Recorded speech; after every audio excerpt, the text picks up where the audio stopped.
Hi everyone. I thought I'd do a top 5 of board games you can play with your kids because we all love to play board games and it gives you more opportunity to do so.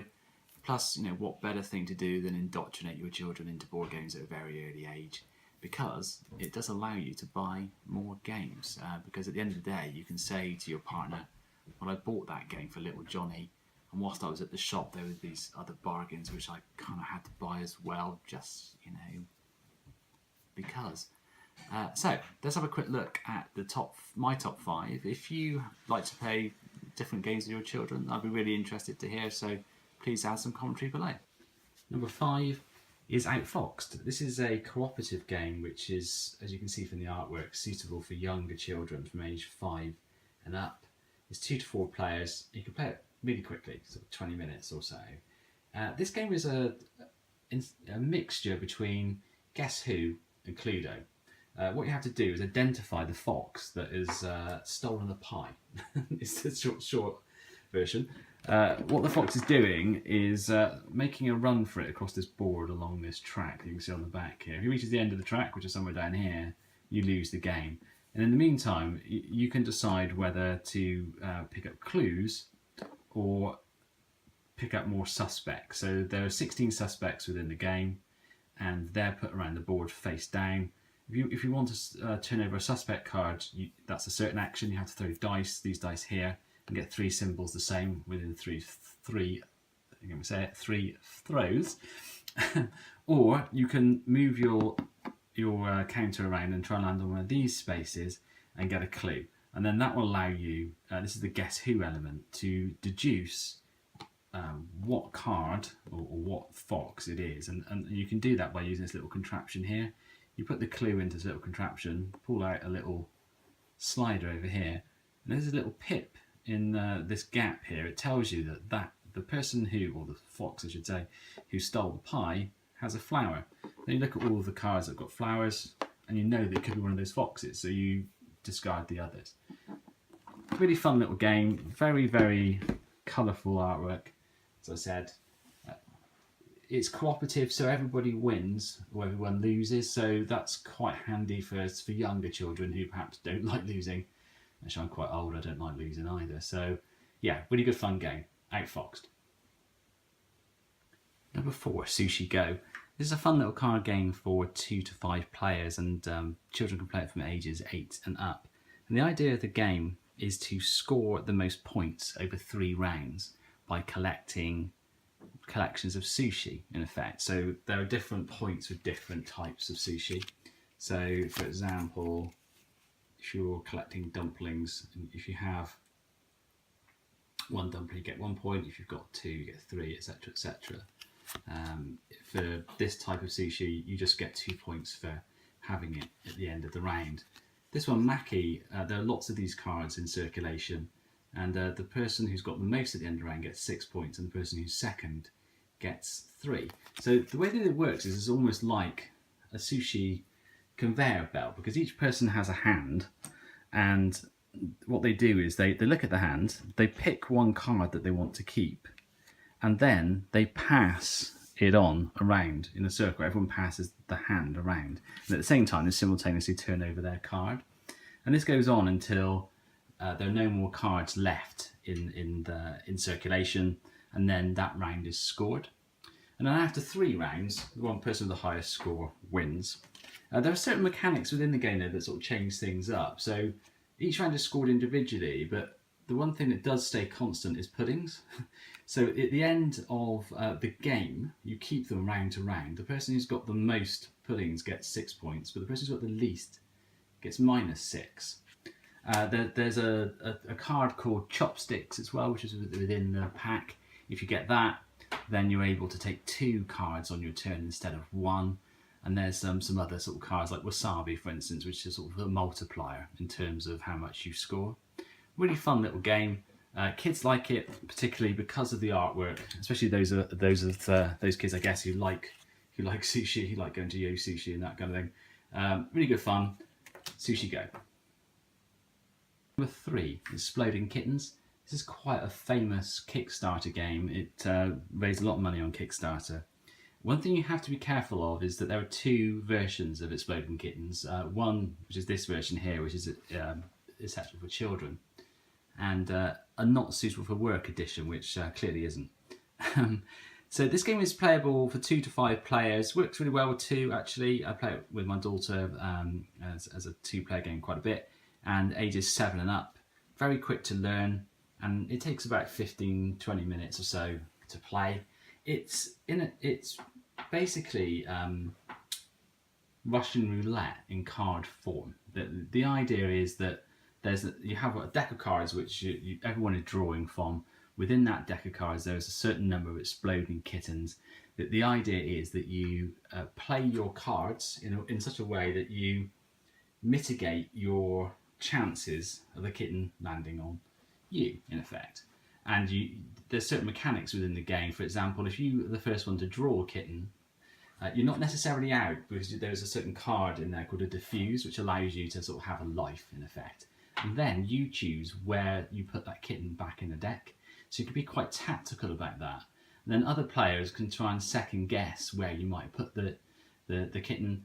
And there are also cards that allow them to do things such as look ahead into the deck, so see into the future, it's called. There are things that allow them to skip their turn. But within all of this, what the kids like the most is there's a card called a nope. So someone says to you, okay, I'm skipping my turn, or you've got to take 2 turns now. And you can say nope by playing your card very quickly, and then they can nope you very quickly on top as well. So you can get this little battle of everyone going nope, nope, nope, nope, nope, and putting down cards really quickly.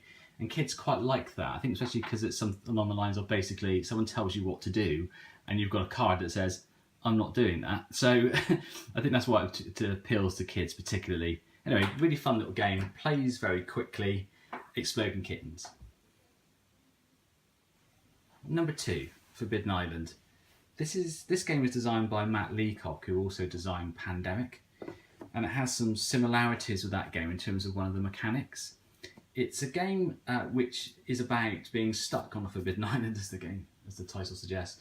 And what you're trying to do is recover 4 treasures from the island and escape before it sinks. It's a really fun game. What kids like about this game, I think, well, adults too for that matter, is that you can almost tell a bit of a story. That you're on this island, you're all rushing around trying to get these treasures. The island's sinking all around you. There's quite a few times where you almost get like sort of Indiana Jones style moments where you just get that treasure just as part of the island's about to sink. Very good fun. Really nice components as well, actually. Let's have a quick look at them. So these are the treasures that you're trying to collect. And as you can see, they're quite nice components, particularly considering this game's not particularly expensive. Anyway, really good fun. Plays pretty quickly. Let's see what so it's ages 10 and up. I don't believe that, actually. I think you could play this with younger children because it's cooperative. Whilst it can be a bit of a puzzle sometimes in terms of what do we do next that's the most effective. If you can play with children who are 7 or 8 and just give them some advice, clearly. Anyway, Forbidden Island, number 2. So, number 1. For the observant amongst you to notice this is a Adventure Time themed game, and this is a game called Love Letter. There are loads of themes available for this game. For instance, there's a Batman themed one. Recently, I think they released a Cthulhu version actually as well, which is not obviously necessarily suitable for children, but I absolutely love this game. I would play it with anyone, not just children. It's very simple to learn, very simple to teach. So for example, if you're playing a 2-player game, everyone has a card each, and then on their turn they take another card, so you never have more than 2 cards in your hand at a time. You look at your cards, see these are both the same, and you decide, you hold on to one and play the other. Now the idea of the game is to knock your opponent out, and there's a few different ways you can do that. You can win actually by reaching the end of the deck. There's only 16 cards, and then you've got the highest card of the 2 of you in this example. The other way that you can win is by, if you've got one of these cards in your hand and you play it, you can guess what the other player is holding. And this is what makes this game really interesting. In a way, it reminds me of poker. Because you can do some deduction as to in terms of what the other player has. And this little player aid that you get with the game tells you what cards are available and how many there are of each. So we're looking, your opponent and yourself keep your cards that you play in front of you so by knowing how many cards there are of each type and what's in play, you can make a deduction as to what they might have in their hand. Another thing that you can do to help you do that is that, if I can just find, is that you can read the tells of your opponent and also know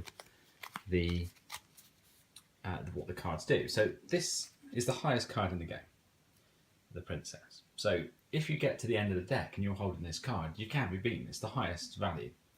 The issue with this card though is you can't discard it. If you ever have to discard the card, then you lose the game. And that's something that gives you some information that you can use to predict what your opponent is holding. Because if your opponent is always picking up a card from the deck and playing that one all the time, you think, well, they must have, they could have the princess. If they're putting down high value cards, then maybe they've got a princess too. What's good about the game though is that it actually has a double bluff within the way the game works. So number 7, which is the next best card, for example, you might think, well, if they put that down, they must have the princess, because why would you discard the 7? If you notice on the bottom there, you have to discard this card if you have the wizard or a hero. The wizard is worth 6 and the heroes are worth 5. So even within the game, there's sort of some bluffing that sort of the game mechanics allow it to sort of happen automatically. Really fun game. You play it in rounds. So it's you play it in rounds, and then the player that wins gets. Just show you what they are. Gets a jewel. Right. There we go. So you pick a jewel of your colour, and then the one who's got the most jewels wins. Fun game. Great artwork if you like Adventure Time. As I say, plenty of other versions available, so you can get one that's of your interest. Thoroughly recommend it. Really cheap. Great game. So I hope that video was of use. You know, all the normal YouTube stuff. If you liked it, it'd be great if you'd like. Please comment below if you've got any other games you'd like to recommend. And if you'd like to subscribe, that'd be great. See you again soon.